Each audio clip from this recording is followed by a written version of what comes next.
마태복음 19장 1절부터 한 절씩 교도하시겠습니다. 예수께서 이 말씀을 마치시고 갈릴리를 떠나 요단강 건너 유대 지경에 이르시니 큰 무리가 따르거늘 예수께서 거기서 그들의 병을 고치시더라. 바리새인들이 예수께 나와 그를 시험하여 이르되 사람이 어떤 이유가 있으면 그 아내를 버리는 것이 옳으니까. 예수께서 대답하여 이르시되 사람을 지으신 이가 본래 그들을 남자와 여자로 지으시고 말씀하시기를 그러므로 사람이 그 부모를 떠나서 아내에게 합하여 그 둘이 한 몸이 될지니라 하신 것을 읽지 못하였느냐. 그런즉 이제 둘이 아니요 한 몸이니 그러므로 하나님이 짝지어 주신 것을 사람이 나누지 못할지니라 하시니 여짜오되 그러면 어찌하여 모세는 이혼 증서를 주어서 버리라 명하였나이까. 예수께서 이르시되 모세가 너희 마음의 완악함 때문에 아내 버림을 허락하였거니와 본래는 그렇지 아니하니라. 내가 너희에게 말하노니 누구든지 음행한 이유 외에 아내를 버리고 다른 데 장가드는 자는 간음함이니라. 제자들이 이르되 만일 사람이 아내에게 이같이 할진대 장가들지 않는 것이 좋겠나이다. 예수께서 이르시되 사람마다 이 말을 받지 못하고 오직 타고난 자라야 할지니라. 어머니의 태로부터 된 고자도 있고 사람이 만든 고자도 있고 천국을 위하여 스스로 된 고자도 있도다. 이 말을 받을 만한 자는 받을지어다. 아멘. 오늘 말씀의 제목은 3절에 있는 것처럼 사람이 어떤 이유가 있으면 그 아내를 버리는 것이 옳으니까 라는 말씀을 가지고 오늘 하나님의 뜻을 우리가 듣기를 원합니다. 신앙생활은 십자가와 부활의 기초에서 정말 교회가 십자가 부활의 기초 위에 세워지는 것처럼 신앙도 마찬가지입니다. 날마다 십자가 부활의 능력 가운데 덧입고 사는 것이 신앙생활이죠. 우리 마태복음 표현을 쓴다면은 자기를 부인하고 자기 십자를 지고 날마다 주님을 향해 정말 쫓아가는 그런 삶이 바로 우리 신앙생활이라는 것을 마태복음을 통해 우리에게 말씀하고 있습니다.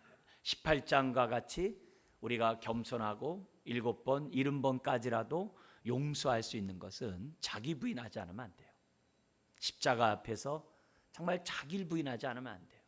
하나님의 부활의 능력 속에서 새 사람을 입지 않으면 용서할 수 없어요. 용서할 수 없어요. 내 의지로 내 능력으로 우리가 그런 삶을 살 수 있는 게 아니에요.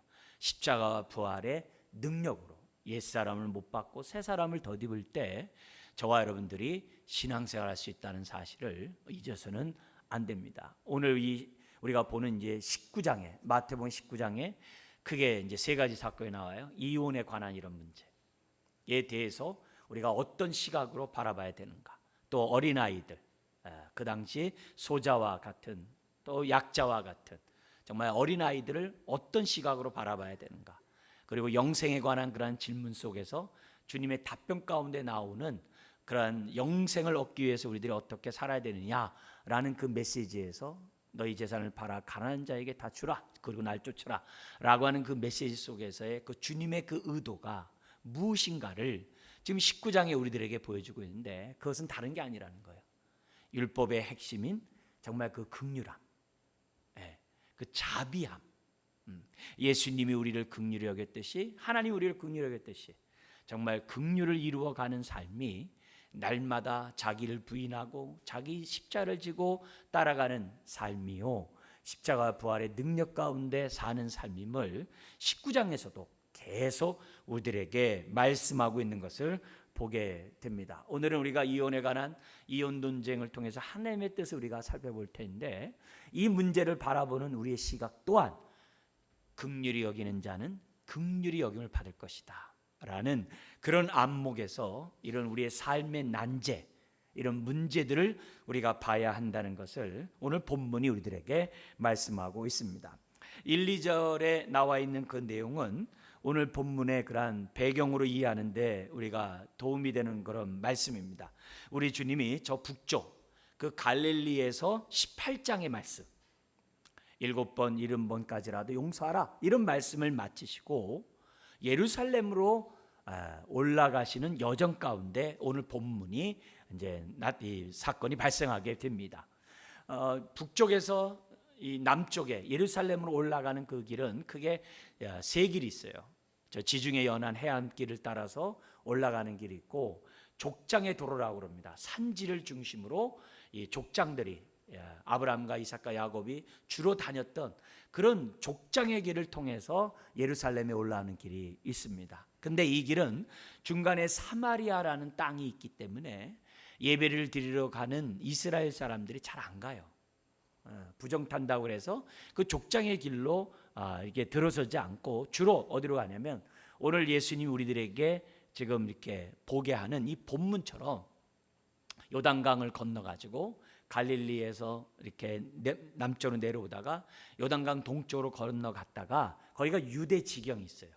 그쪽이 원래 데가볼리 10개 도시의 그런 이방 지역인데 거기 뭐냐면 그 유대인들이 통치하는 그 지역이 있어요. 오늘 본문에서도 유대 지경에 이른이라고 그랬어요. 거기가 이제 베레아 지역이라고 그러는데, 요단강 동쪽에 있는 그 베레아 지역에 우리 주님이 다다랐을 때 많은 사람들이 모이게 돼요.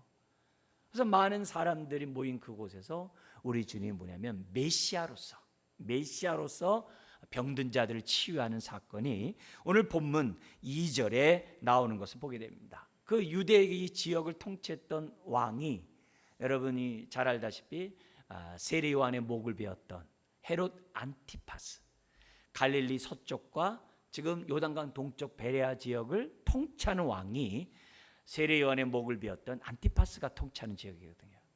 그래서 이 안티파스는 호시탐탐 예수를 죽이려고 이렇게 엿보는 사람이 분봉왕이에요. 왜냐하면 세례 요한까지 죽인 사람이었기 때문에, 더구나 많은 사람들이 예수님을 따라다니면 밀란, 반역이 나타날 수 있는 그런 상황이기 때문에 분봉왕은 다 예의주시하고 있거든요.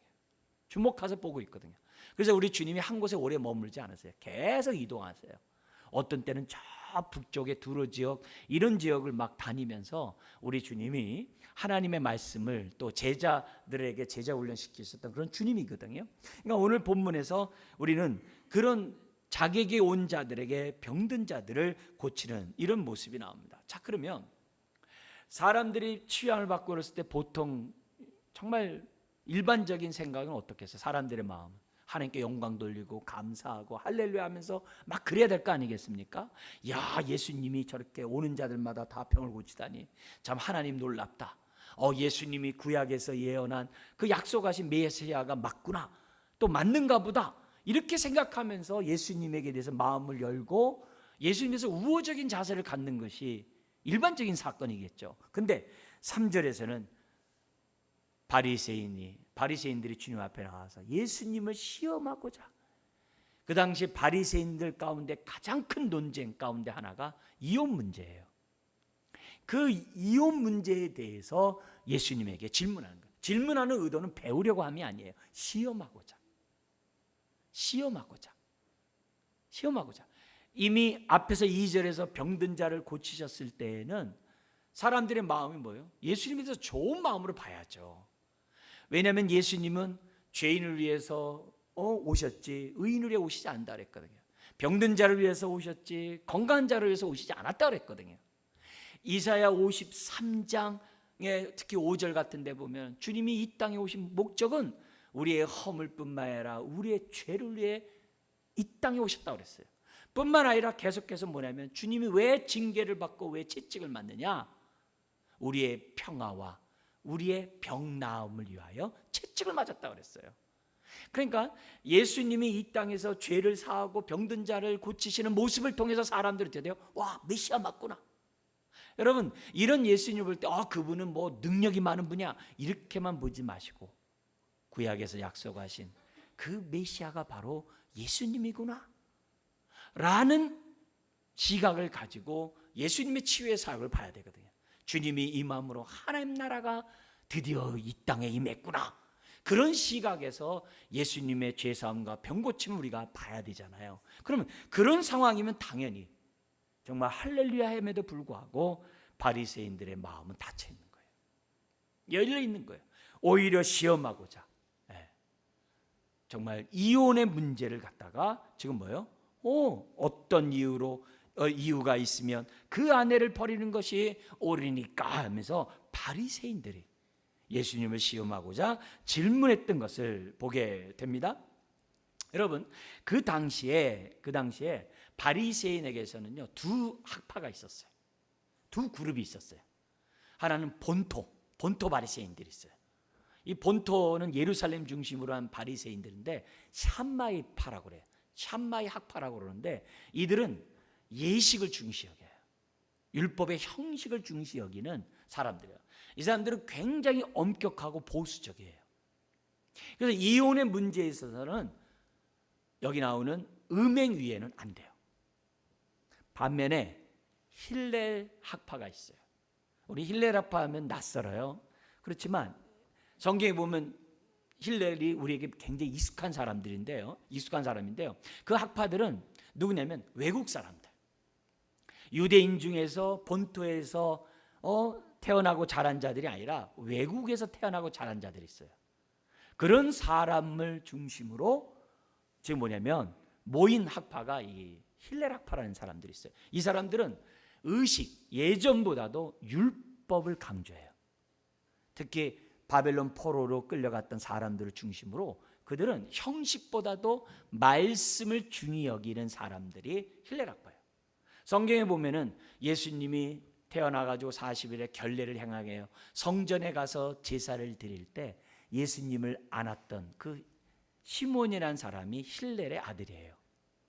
사도 바울의 스승인 가말리엘이 있어요. 예수님에 대해서 굉장히 우호적인 가말리엘이 손자예요. 힐렐의 손자란 말이에요. 그러니까 그만큼 힐렐이라는 사람이 유대 사회에 얼마나 영향력을 끼치는지 알 수 있죠. 가말리엘은 예수님에 대해서 굉장히 우호적인 자였거든요. 거기에 제자가 사도 바울이에요. 그 사람들은 이방인들에게 개방적이고 굉장히 진취적인 사람들이에요.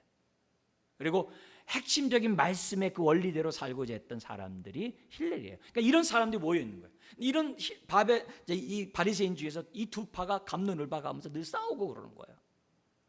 시험을 하는 거죠. 네. 그럼 왜 시험했겠어요? 믿으려고요, 예수님을? 그게 아니겠죠. 시험은 부정적인 거잖아요. 시험을 통해서 예수님은 너희들이 믿고 따라가는 그런 메시아가 아니라는 것을 그들은 어떻게 돼요? 드러내고자 하고자 한 것이 시험이 아니겠어요? 특별히 바리새인들의 메시아관이 있어요. 구약에서 메시아는 어떤 자다라고 하는 그들의 기준이 있는데 몇 가지가 있어요. 가장 대표적인 게 뭐냐면 겸손해야 돼. 백성들의 마음을 헤아리고 백성들과 같이 더불어 있고 백성들 정말 양으로서 이렇게 대우하는 그런 겸손한 마음이 있어야 돼요. 또 하나가 있어야 돼요. 병든 자들과 고통 가우는 자들에 대해서 정말 이해하고 그들을 감싸고자 하는 그런 마음이 뭐냐면 메시아로서의 가져야 될 모습이에요. 근데 이 두 가지의 모습이 바리새인들의 모습을 볼 때는 예수님의 그런 행동이 가식적으로 보이는 거예요. 왜냐하면 예수님이 가난한 자들과 병든 자들과 늘 함께 하셨잖아요. 그들을 늘 고쳐줬잖아요. 죄인과 세리와 함께 식사를 했잖아요. 그래서 예수님의 별명이 있어요. 먹기를 탐하는 자, 죄인과 세리의 친구들. 그 바리새인이 예수님에게 이렇게 정죄하고 프레임을 세워가지고 비판했던 그런 내용이거든요. 근데 예수님이 그런 죄인과 세리와 같이 있고 병든 자를 고치는 사건이 뭐예요? 구약에서 자신들이 기다렸던 메시아와 맞는 거예요. 근데 바리새인들의 입장에서 볼 때는 우리를 갖다 무시를 해? 우리를 갖다 회칠한 무덤이라고 그래? 우리를 갖다 환영하지 않아? 거짓 메시아라는 거예요. 그래서 그들은 바리새인은 어떻게 하든지 간에 예수님이 거짓이라는 것을 정말 드러내고자 하는 그런 마음이 있는 거예요. 그래서 온갖 질문을 다 던지는 거예요. 그 가운데 하나가 또 있어요. 바리새인들은 구약에 요엘서가 있어요. 요엘 선지자가 예언한 그 말씀을 이제 기록한 것이 요엘서인데 이 요엘서는요 구약의 복음서와 같아요. 거기에 주님의 죽으심과 부활하심과 성령이 임하심에 대한 예언이 요엘서에 나와요. 근데 그 요엘서에 그 메시아에 대해서 뭐라고 규정하고 있냐면 의의 교사, 율법의 교사라고 기록되어 있어요. 다시 한번 바리새인들은 메시아가 오면 율법의 선생으로 우리에게 참된 율법을 가르친다라고 하는 메시아관을 갖고 있었어요. 그래서 예수님이 가르칠 때마다 바리새인들이 한쪽에서 어떻게 돼요? 귀담아 듣는 거예요. 병든 자를 고치고 가난한 자들과 함께하고 죄인과 세리와 함께하고 말씀을 가르칠 때마다 서기관과 같지 아니하도다, 산상수훈에 이렇게 나오잖아요. 그러니까 바리새인들이 긴가민가 하면서 이렇게 따라다니고 있었거든요. 그런데 그 예수님이 자신들과 같은 바리새인을 인정하지 않고 회칠한 무덤이라고 하고 막 독사의 자식들이라고 그러니까 바리새인들이 예수님을 환영할 수가 없는 거죠. 그러면서 뭐냐면 그 예수님은 의의 교사일 수가 없다는 거예요. 그래서 의의 교사가 아니라는 것을 드러내기 위해서, 그래서 예수님이 가짜라는 메시아라는 것을 드러내기 위해서 지금 오늘 이혼의 문제가 등장하는 거예요. 그 당시 바리새인에 있어서 아주 골치 아픈 이 이혼의 문제를 가지고 하는 거죠. 자, 그런 가운데 이 이혼에 대한 이 해석이 본토 바리새인들은요, 아까 얘기했던 엄격했다고 그랬어요. 반면에 힐레락파는 어떻게 돼요? 신명기에 24장 1절에 이런 말씀이 있어요. 제가 한번 읽어드릴게요. 신명기는 모세 오경에 있는 거예요. 모세의 율법이에요. 사람이 아내를 맞아요 데려온 후에 그에게 수치되는 일이 있음을 발견하고, 수치되는 일이 있음을 발견하고 그를 기뻐하지 아니하면 이혼 증서를 써서 그의 손에 주고 그를 자기 집에서 내보낼 것이요 라는 규절이 있어요. 여기 수치되는 일을 샴마이는 엄격하게 간음 외에는 안 된다, 딱 그런 반면에 힐레락파는 그걸 굉장히 많이 기록하고 있어요.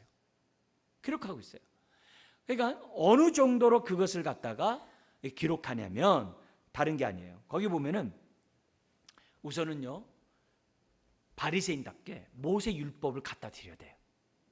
그래서 이혼할 수 있는, 수치스러운 일로 이혼할 수 있는 첫 번째, 이런 식으로 해서 뭐냐면은 그 당시 유대인들은, 이 바리새인들은요 잎사귀를 10개를 따도요 하나를 11조로 드릴 정도였어요.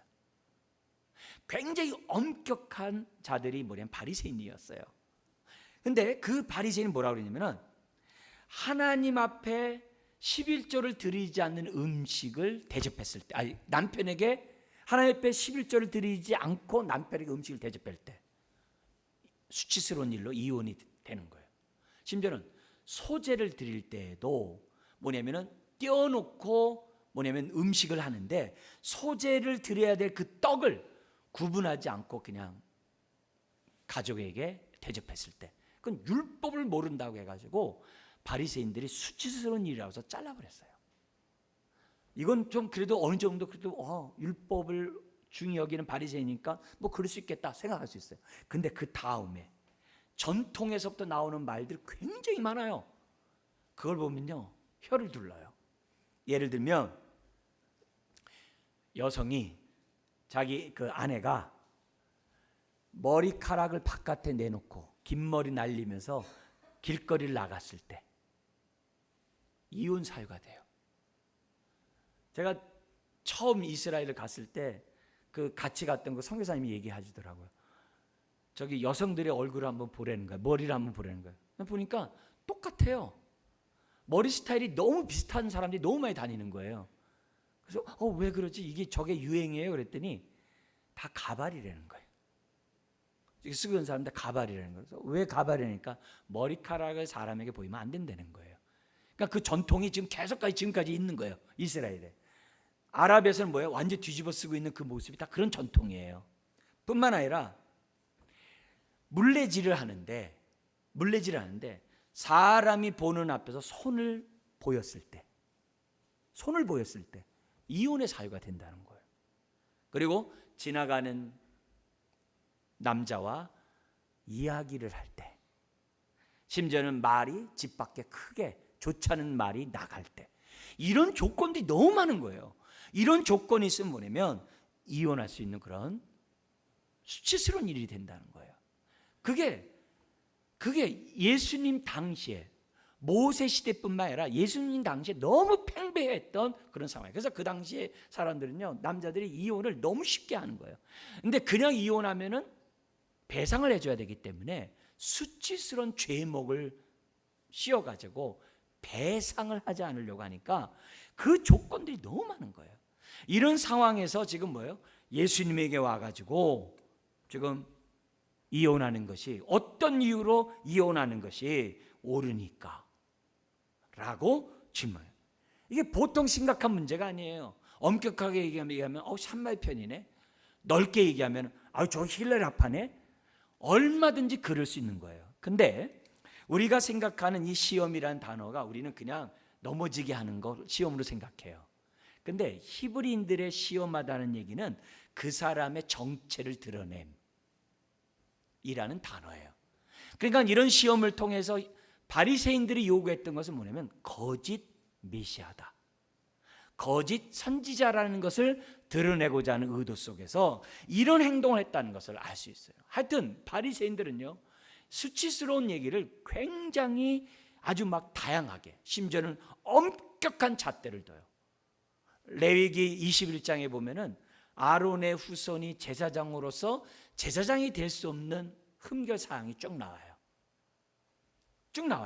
쭉 나오는데 그걸 갖다가 뭐예요? 아내에게 적용해가지고 그 제사장으로서 할 수 없는 그 흠결 사항을 아내가 갖고 있다고 한다면 그건 수치스러운 일이라 그래가지고 이혼을 갖다가 아주 밥 먹듯이, 정말 맹수 먹듯이 뭐냐면 쉽게 했던 것이 그 당시 상황이었다는 것을 생각하면서 오늘 본문에 보면 이런 부분들이 예사로운 문제가 아닌 거예요. 자, 이러자 이런 분위기 속에서 지금 뭐냐면 우리 주님이 답변을 보세요. 거기에 대해서 이럴 때 이혼하라 저럴 때 이혼하는 것이 아니라 근본 문제로 갖고 가세요. 결혼이 뭐냐? 라는 이 근본 문제로 우리 주님이 갖고 와가지고 지금 이 시험의 문제를 해결하시는 의의 교사, 율법 선생이라는 메시아라는 것을 오늘 우리들에게 보여주고 있습니다. 4절에서부터 6절 제가 읽어드릴게요. 예수께서 대답하여 이르시되 사람을 지으시니가 본래 그들을 남자와 여자로 지으시고, 그러면서 뭐라고 했냐면 말씀하시기를 그러므로 사람이 그 부모를 떠나서 아내에게 합하여 그 둘이 한 몸이 될지라 하신 것을 읽지 못하였느냐라고 얘기를 해요. 여러분, 히브리인들의 결혼관, 그걸 우리가 알 필요가 있는데요, 결혼관이 오늘 본문에 보니까는 부모를 떠나서 남자가 아내에게 합하여 그 둘이 한 몸이 되는 것이 결혼이라고 했어요. 우리는 이 단어를 우리들의 동양적인 사고방식으로 이걸 갖다 그냥 봐요. 근데 그 당시 사회는 뭐냐면 지파별로 땅을 분배했잖아요. 그리고 또 가문별로 나눴잖아요. 그리고 또 가족들이 있잖아요. 여기서는요, 결혼해도요 다 거기서 살아요. 지금과 같이 막 이렇게 막 저 지방에 만나서 서울 사람이 만나서 결혼하고 그런 시대가 아니에요. 그냥 거기서 낳고요 살다가 죽는 거예요. 그래서 자식들의 직업은 다 부모의 직업이에요. 결혼해도 다 거기 사는 거예요. 다 그렇게 살아요.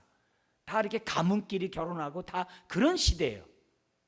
그런 시대에 부모를 떠나서 남자가 아내와 합하여 한 몸이 된다는 말을 우리식으로 해석하면 안 돼요. 여기에 대한 랍비의 해석은 뭐냐면은 다른 게 아니에요. 부모를 떠난다는 것보다도 강조점은 여자와 합한다는 게 강조점이라는 거예요. 이 합한다는 단어가 찰싹 달라붙는다는 거예요. 찰싹 달라붙는다는 단어를 썼어요. 합한다는 단어가. 그러면 결혼이 뭐냐? 남녀가 찰싹 달라붙어 가지고 자식을 낳고 가정을 꾸미는 것이 결혼이라는 거예요. 그 얘기를 지금 뭐냐면 우리 주님이 5절에서 지금 하고 있는 거예요. 그래서 유대인들에게 있어서 엄마는 가정의 근본이에요. 오늘날에도 남자가 유대인이고 엄마가 이방인이면 그 아이는 이방인이에요. 근데 남자가 이방인이고 엄마가 유대인이면요, 그 아이는 유대인이에요. 목의 혈통을 따라요. 그만큼 유대인들의 생각 속에서는 남자와 여자와 합하여 결혼을 하는데, 그 남자가 합하는 거지 여자가 가서 합하는 그게 아니라고. 가정을 이룰 수 있는 그 근본을 여성이 갖고 있다라고 히브리인들이 생각하는 거예요. 그래서 계속 말씀합니다. 6절에 그런즉 이제 둘이 아니요 한 몸이니 그러므로 하나님이 짝지어 주신 것을 사람이 나누지 못할지니라. 어떤 이유로 이혼합니까? 그런데 나누지 못할지니라 라고 하면서 창세기에 있는 말씀을 갖다 대고 있는 거예요. 그 당시에 이게 뭐냐면 고대의 가족은, 이 결혼은 가족을 이루는 거고, 가족이 되려면 자식을 낳아야 돼요. 말라기서에 있는 말씀처럼 어떤 자식을 낳느냐? 경건한 자식. 그래서 하나님의 나라가 가정에서부터 이루어지도록 하고자 하는 것이 하나님의 뜻이었어요. 하나님의 뜻이었어요. 더구나 생육하고 번성하고 충만하라, 그 명령에 순종하는 것이 히브리인들의 결혼관이에요. 그게 하나님의 뜻이에요. 그래서 경건한 자손이 가정에서부터 정말 하나님 나라가 임하고 확장하도록 하는 것이 하나님의 뜻인 거죠. 자, 그런 가운데 결혼이 저희 부모처럼, 저희 아버지하고 어머니는 얼굴도 보지 못하고 첫날 결혼할 때 봤대요. 얼굴 봤다는 거 보셨다고 그래요. 그 당시에도 결혼할 때는 오늘날과 같이 당사자들끼리 보고 결혼하는 게 아니에요. 가문끼리, 가족끼리 결혼하는 거예요. 그래서 부모가 자녀를 결혼할 때는 어떤 생각 갖고 있냐면은, 하나님의 인도함, 하나님이 짝지어 주신 것을 사람이 나누지 못하는 것처럼 부모가 짝지어 주는 것을 하나님의 인도를 봤어요. 그 당시에. 그러니까 부모가 얼마나 신중하게 했겠어요. 그리고 자식들은 뭐예요? 너 언제 결혼을, 누구랑 결혼할 건가 준비하거라. 그럼 준비하는 거예요. 그래, 결혼하는 거예요. 그러면서 살아가는 것이 그 당시 상황이에요. 우리 주님이 분명히 얘기해요. 이제는 둘이 아니요 한 몸이니 그러므로 하나님이 짝지어 주신 것을 사람이 나누지 못할지니라. 여러분, 그 당시는 이렇게 다 시족사회고 같은 이렇게 친인척들이 모여서 살아서 결혼하기 때문에요, 내가 이혼한다는 얘기는 한 개인의 이혼이 아니에요. 가정이 깨어지는 거예요. 가정이 아니라 가문이 깨지는 거예요.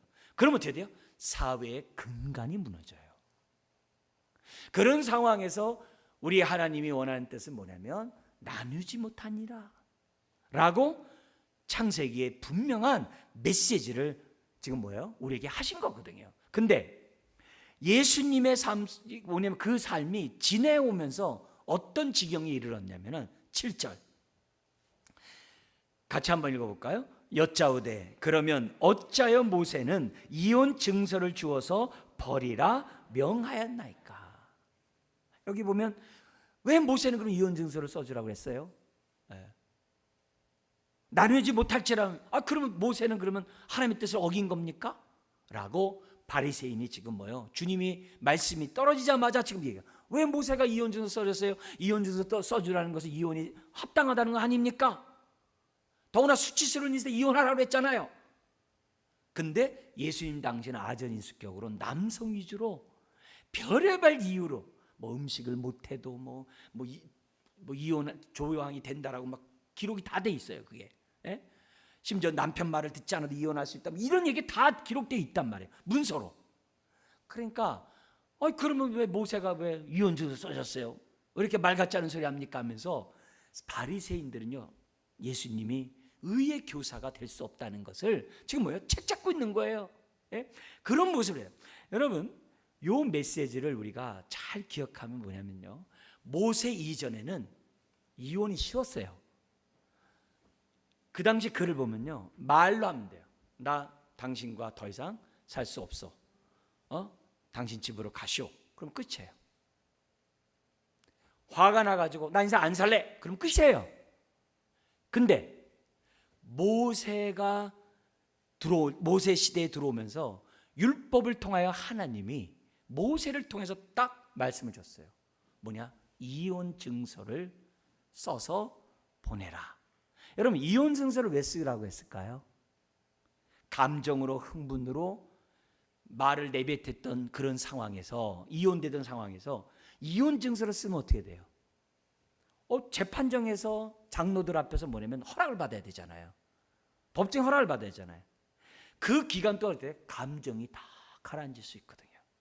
마음이 완화돼서. 우리나라도 마찬가지예요. 우리 안 살래. 그래서 금방 되는 게 아니에요. 법원에 가가지고요, 다 재판을 받아야 돼요. 재판 받는 것만 끝난 게 아니라 일정 기간 서로 간에 서로 간에 숙려 기간이 있어요. 대화하는 그런 기간들이 있어요. 심지어는 거기 중간에 상담사도 껴가지고서 다 상대방이 왜 그러느냐, 이유가 뭐냐, 이런 얘기 다 듣고 하면서 사람들의 마음을 이렇게 가라앉히거든요. 다시 한번 생각해봐라. 다시 한번 저기요. 다 그러면서 어떻게 돼요? 이혼하는 게 오늘날이에요. 마찬가지예요. 그런 의도 속에서 이혼 증서를 써주라는 것은 다시 한번 어때요? 감정을 갖다가 숙이고 전체적인 상황을 돌이켜보고 결혼이 도대체 원래 뜻이 무엇인지 방금 주님 5절 6절에 하신 그 말씀에 따라서 생각해보라는 거예요. 즉 이혼을 억제하고 이혼을 막고자 하는 그런 뜻 가운데 이혼 증서를 써주라고 했다는 거예요.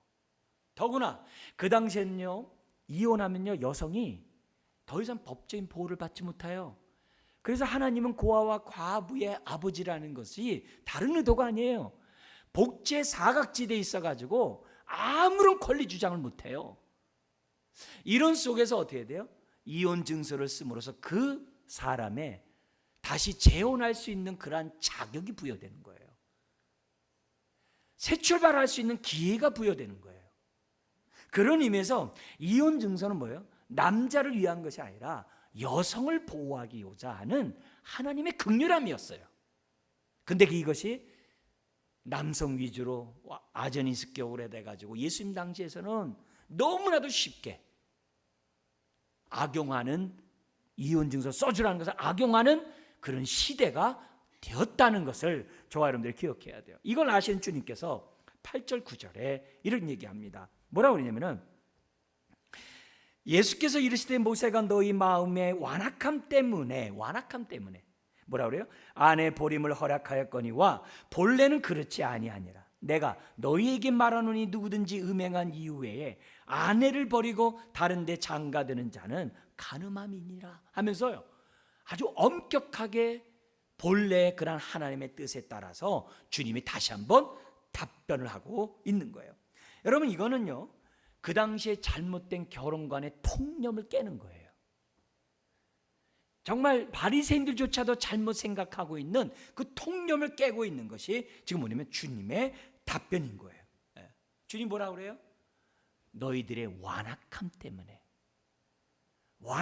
때문에 마지못해서 이혼 증서를 써주라고 한 것이지, 이혼을 갖다가 하는 것을 갖다가 정당한 그런 아주 당연하게 하는 것처럼 하기 위해서 한 것이 아니라고 말씀하고 있어요. 그래서 음행한 연고 외에는, 이외에는 할 수 없다. 자, 근데 구절을 다시 한번 보세요.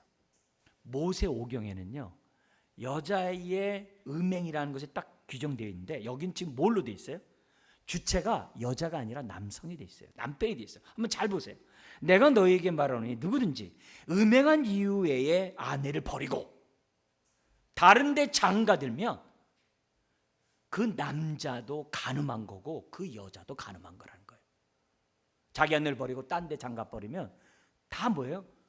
간음한 하나님 앞에 간음한 죄를 범했다라고 주님이 뭐예요? 정말 본래의 뜻을 갖다 다시 한번 강조하고 있는 거예요. 이 귀절을 보면서 뭐예요? 그 당시에 남자들의 잘못된 결혼관을 정말 일깨우는 그 메시지가 주님의 답변이에요. 의의 교사인, 율법의 선생인 예수님의 질문이, 그 질문에 대한 답변이 9절인 거예요. 그러니까 우리가 이런 메시지 속에서 주님의 의도, 하나님이 이걸 통해서 우리에게 말씀하시는 그 뜻을 우리들이 잘 분별해서 하나님 말씀 아전인수격으로 내 마음 내 뜻대로 막 해석하는 그런 잘못을 범해서는 안 되는 거죠. 자, 이 얘기를 듣자 10절에 제자들이 나서는 거예요. 결혼할 필요 없겠네요. 그렇게 얘기해요. 아니, 아내를 버리는 것이 간음죄라고 그러고 더구나 하나님 앞에 죄를 범한 거라면 결혼 안 하는 게 낫겠네요. 이 말은 무슨 말이에요? 제자들조차도 그 당시 사회 통념에 사로잡혀 있었다는 거예요. 제자들이 이런 말 할 정도로 이혼이 너무 아주 다반사로 이루어진 시대에 지금 상을 지금 보여주고 있는 거예요. 제자들도 그런 거 하나님이 툭 깨달아가지고 굳이 결혼할 필요 없겠네. 근데 기억하셔야 돼요. 여러분, 우리는 십계명을 우리가 배우고 있고 정말 그걸 알고 있고 그 십계명 가운데 살고자 해요. 그리고 그 십계명을 구체적으로 지키는 그 방법이 하지 말라와 하라라는 그 말씀을 확대해 가지고 모세오경에는 613개의 율법이 있다라고 바리새인들은 가르쳤어요. 613개 모세오경의 율법 가운데 제일 첫 번째 계명, 우리는 첫 계명 그러면 하나님의 다른 신을 섬기지 말라는 십계명 생각해요. 근데 유대인들은 모세오경에서 첫 계명은 뭐냐? 생육하고 번성하고 충만하라가 첫 계명이에요. 그래서 히브리인들의 결혼은 내가 좋아서 하는 게 아니에요. 내 필요를 채우기 위해서, 내가 외로워서, 내가 저 사람과 결혼하면 내가 좋아서 유익을 얻고자 그렇게 결혼하질 않아요. 히브리인들의 결혼의 첫 생각은 생육하고 번성하고 충만하라는 첫 계명에 순종하는 것을 결혼으로 봤어요. 오늘날의 우리들의 생각과 가치관과 달라요. 자, 그러니까 제자들 또한 뭐예요? 그 통념에 지금 사로잡혀 있는 그러한 모습인 거예요. 그렇게 여성들을 위하고 한다면 어떻게 되겠냐? 자, 그런데 만약에 제자가 예수님에게 결혼할 필요 없네요. 거기에 대해서 예수님이 그렇지? 결혼할 필요 없지? 그럼 뭐가 돼요? 의의 교사가 아니에요. 의의 교사가 아닐 뿐만 아니라 예수님은 뭘 범한 거예요?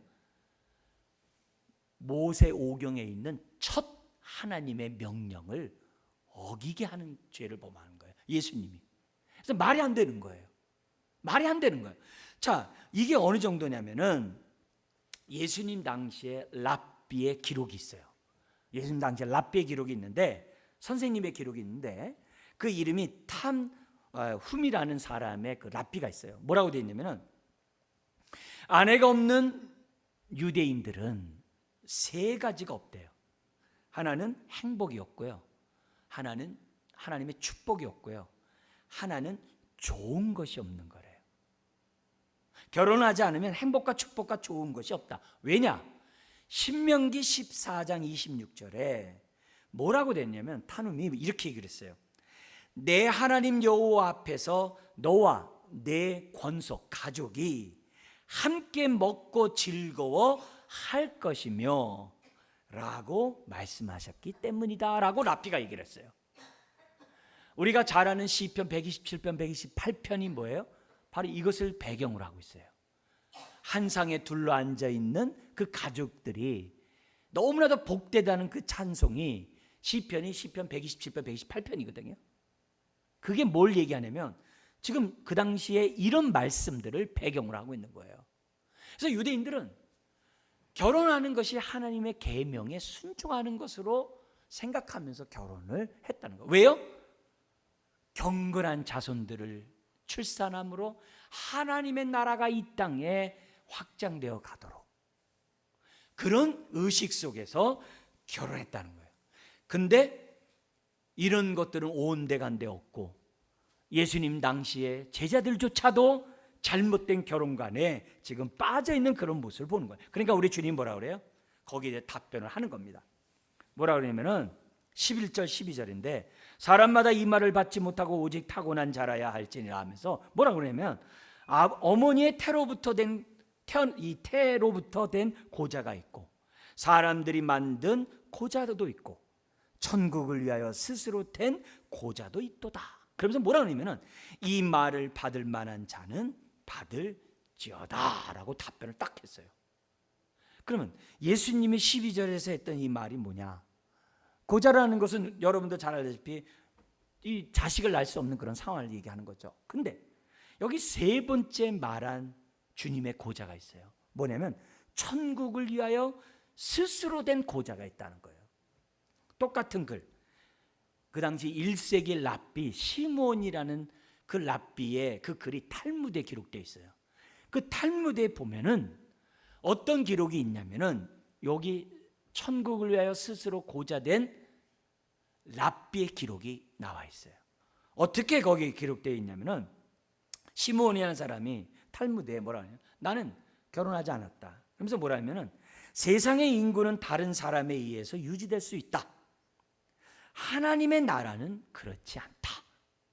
라고 하면서 내가 결혼하지 않는 이유는 토라를 공부하는 제자가 되기 위하여 결혼하지 않았다. 그래요. 그러니까 자기가 랍비가 되기 위해서 결혼하지 않았다는 거예요. 그러면 이런 모습에서 누굴 보면 예수님을 보면 이해가 되죠. 예수님 결혼 안 했잖아요. 사도 바울도 마찬가지잖아요. 주님의 많은 제자들이 안 했단 말이에요. 그러면 그들이 안 한 이유가 뭐예요? 하나님의 나라를 위하여.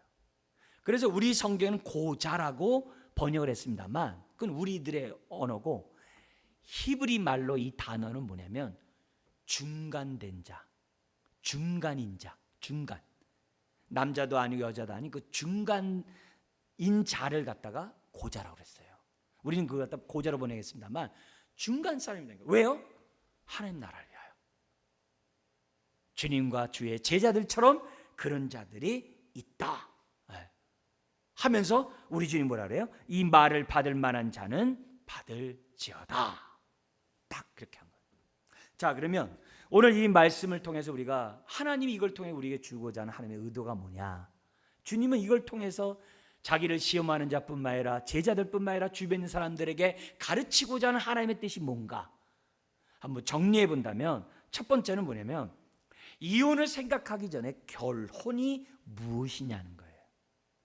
결혼이 무엇인지 알라는 거예요. 첫 번째가. 그래서 뭐냐면은 결혼은 가정을 형성하고 생육하고 번성하고 충만하라고 하는 첫 계명에 순종하는 것이 결혼이다. 내가 편하기 위해서, 내가 뭐 외로워서, 남들이 하니까 그런 게 아니에요. 계명에 순종하는 것이 결혼이다. 그래서 하나님 나라가 내 가정에서부터 확장되고 확장되게 하는 것이 결혼의 목적이라는 것을 주님이 우리들에게 첫 번째 가르쳐요.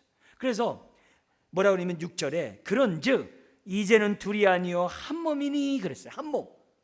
한 몸이란 단어 속에서 예수님 당시에 그런 남성 우월주의가 팽배한 그 사회에서 아니라는 거예요. 남녀 차별이 있는 게 아니라는 거예요. 남성 중심으로 이것을 갖다가 해석해서도 안 된다는 거예요. 둘이 한 몸이 된다는 거예요. 더구나 뭐예요? 남자가 부모를 떠나 아내와 뭐예요? 합하는 게 결혼이라는 거예요. 합하는 게 결혼이라는 거예요. 이 개념이 다른 거예요. 그러니까 남성 편의주의로 왔던 그 모든 잘못된 결혼과 잘못된 통념을 주님 뭐예요? 잘라버리고 있는 거예요. 깨트리고 있는 그런 모습이에요. 그러니까 이혼 증서를 써주라는 그것도 아전인수격으로 하는데 아니다 그런 거예요. 예수님은 본래 창조의 목적에 따라 말씀을 회복하고 계시는 의의 교사, 율법 선생이었다는 것을 우리들에게 보여줍니다. 결혼이 뭐라고요? 하나님의 창조 원리에 기초해서 생육하고 번성하고 충만하라는 첫 계명에 순종하는 게 결혼이니까. 두 번째가 있어요. 그 6절의 끝에 있는 것처럼 결혼은 하나님의 인도하심이 있음을 알라는 거예요. 그래서 뭐라면 하나님이 짝지어 주신 것을 사람이 나누지 못할지니라 하시니라.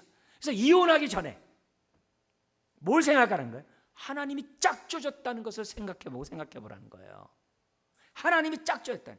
결혼에는 하나님의 인도하심이 있다는 거예요. 세상에서는 인위적으로 자신의 편리에 따라서 막 이렇게 이혼하지만 최종적인 권위는 말씀이거든요. 하나님 뭐라 그래요? 하나님이 짝지어 주신 것을 사람이 나누지 못할지니라. 저희 부모님도 이렇게 보면은 모르고 결혼해서 자식들 많이 낳잖아요. 예? 가끔 우리 권사님들 막 이렇게 소망대 어른분들 어디 갈 때 얘기하다 보면은 난 남편 얼굴도 보지 못하고 웬수랑 내가 살았다 그래서 물어본다. 그럼 자녀 몇 낳는데요? 그러면 몇 명이나 낳으셨는데요? 5명. 막 웃어요. 어떻게 웬수랑 5명이나 낳으셨어요? 하면서 막 웃으면서 이렇게 해요. 막 그런 분위기였는데 어쨌든 그렇다 할지라도 우리가 예수 그리스도를 믿고 난 다음에 저와 여러분들이 가져야 될 것은 뭐냐면 하나님이 짝져 주셨다는, 하나님이 인도하심이 있었다고 하는 그 모습이 있다는. 그래서요 18장 다음에 19장이 나왔어요. 무슨 말이에요? 7번 70번까지라도 우리가 어떻게 해야 돼요? 정말 긍휼한 마음으로 용서한 마음으로 서로를 대한다고 한다면은 우리가 어떻게 해야 돼요? 정말 그리고 하나님이 짝져줬다는 인도하심에 대한 생각이 있다고 한다면 이혼에 대해서 한 번 더 생각한다는 거죠. 한 번 더 생각한다는 거죠. 7번 70번 우리가 용서를 한다면 용서 못할 게 뭐가 있겠어요? 저도 마찬가지예요. 저도 정말 미팅 한 번 못 해보고 처음 나가서 제 아내랑 결혼했거든요. 그리고 제 아내는 하다 못해 전도사랑 다 선본다 하면서 나왔다고요. 나이가 29살 때 저를 만났단 말이죠. 31살 때. 그래서 제가 막 그래요. 20대 손목도 한번 못 잡아 왔다고 제가 막 그랬거든요. 근데 어제 그렇게 했어요. 근데 첫 번째, 두 번째 만났을 때 하나님의 인도하심에 대해서 생각을 못 했어요. 근데 제가 선을 한 번도 못 봤지만 계속 기도는 하고 있었거든요. 주님과의 관계에서 주되심이 분명한 참여를 주세요. 두 번째는 사람과의 관계에서 이거 있으면 좋겠습니다, 저거 있습니다. 그게 아니라 이거 없으면 안 됩니다라는 그 하나를 제가 놓고 계속 기도를 했어요. 근데 세 번째 만났을 때 아내랑 얘기하는데 딱 보니까 아내 입에서 그게 나오는 거예요. 그래서 첫 번째, 두 번째는 빨리 만나고 끝나야 되겠다 이런 모습으로 만났지만 세 번째 만났을 때는 빨리 그게 마지막 만남이었거든요. 그냥 형식적으로 만난 거였기 때문에. 근데 그 얘기가 딱 끝나자마자 제가 어떻게 했어요? 결혼합시다 그랬어요. 제가요. 그래서 제가 결혼했어요. 그래서 30년 넘게 지금 살고 있어요. 근데 그 속에서 기본적으로 갖고 있는 것을 제가 믿는 게 뭐냐면 하나님이 짝지어줬다는 거죠. 하나님이 개입하심과 인도하심이 있었다는 거죠. 그걸 생각하고 우리가 어떻게 돼요? 부부 생활을 하고서 지금까지 살아오는 거예요. 여러분, 그런 의미에서 여기 결혼에 대해서 우리가 이혼하기 전에 두 번째 주님이 우리에게 주신 이 교훈을 잘 생각해야 돼요. 마지막 세 번째하고 마치겠는데요. 9절에 있어요. 모세가 이혼 증서를 써주라고 했던 것은 사람들의 마음이 완악함 때문이라는 거예요. 완악함. 이 완악함이 왜 완악해졌을까요? 만약에 18장 같이 내가 10,000달란트 탕감받은 자임을 알면 100단위로는 빚진 자를 용서하지 않았을까요? 10,000달란트 받았다라는 그런 생각이 없으니까 완악해지는 거거든요. 남을 용서할 마음이 없으니까 완악해진 거거든요. 한번 잘 생각해 보세요. 그래서 이혼하는 그 모습에서는 마음의 완악함이 있다는 거예요. 주님이 지금 얘기가. 그래서 더구나 이혼하면 그 당시 사회에서 아내가 어떻게 되는지를 누구보다도 잘 아는 남편이 이혼한다는 얘기 무슨 말이에요? 긍휼히 여기는 마음이 전혀 없다는 거예요. 긍휼히 여김을 정말 그런 받는 자라면은 이런 행동을 할 수 없다는 것이 주님이 우리들에게 가르치는 거예요. 왜 이혼 증서 모세가 주라고요? 약자 보호하는 거예요. 복지 사각지대에 있는 그 약자를 보호하라는 거예요. 그래서 극소수 정말 극한 음행 외에는 안 된다라고 딱 못 박은 이유가 이런 긍휼함이 있는 거거든요. 거기에 따라서 우리 주님이 우리에게 말씀하고 있는 건 다른 게 아니에요. 율법에 있어서 핵심은 긍휼함이라는 거예요. 내가 이렇게 했을 때 상대방이 어떻게 될 것인지를 생각하고 행동하라는 것이 긍휼함이에요. 우리가 미성숙함을 하기 때문에 긍휼하지 못할 수 있죠. 우리가 미성숙하고 정말 우리가 다 헤아리지 못해서 우리가 범죄할 수 있겠죠. 그러나 기본적인 마음은 긍휼히 여기는 마음이라는 거죠. 나중에 마태복음 23장에 보면은 우리 주님이 바리새인과 서기관들을 향해서 화이진저라고 서파하시면서 이런 얘기하셨어요. 너희가 박하와 회향과 근처의 11조는 들이되, 이게 막 나물들 같은 거 수입한 거 거둬들인 거거든요. 그 10개 이파리를 거두면 한 가지를 11조 드릴 정도 그렇게 했단 말이에요. 그런데 율법에 더 중한 바 세 가지, 정의와 긍휼과 믿음은 버렸도다. 그러나 이것도 행하고 저것도 버리지 말아야 할지니라 하면서 우리 주님이 어떻게 돼요? 정의와 긍휼을 버리지 말 것을 말씀하고 있어요. 여러분, 우리들의 삶의 많은 문제 가운데 가장 큰 문제가 이혼이겠죠. 이건 국가 간의 관계도 그렇고 사람 간의 관계도 그렇고 이 문제는 큰 문제예요. 갈라섬. 그렇지만 주님이 우리에게 요구하는 그 메시지는 뭐냐면 긍휼한 마음으로 문제를 보라는 거예요. 그리고 행동하라는 거예요. 오늘 하나님의 그러한 말씀이, 이 말씀을 통해서 우리에게 주시는 말씀을 잘 우리가 듣고 어떻게 우리가 사람과의 관계나 우리들의 난제들을 해결해 나갈 수 있는지 우리 생각하는 이 아침이 되길 주의 이름으로 축원합니다. 기도하겠습니다. 하나님 아버지, 오늘 우리가 이런 말씀을 통하여 참으로 우리들의 미성숙하고 부족하고 이기적이고 정력적이고 세상적이고 정말 내 마음대로 하고자 하는 그 마음 때문에 함부로 하나님 말씀을 아전인습격으로 적용하는 것들을 보게 됩니다. 하오나 주님, 오늘 주님이 이런 메시지를 통하여 우리에게 주시는 하나님의 음성을 잘 듣게 하시고 오늘의 삶들을 살아가는 자녀들 되게 하여 주옵소서. 예수님의 이름으로 기도드리옵나이다. 아멘.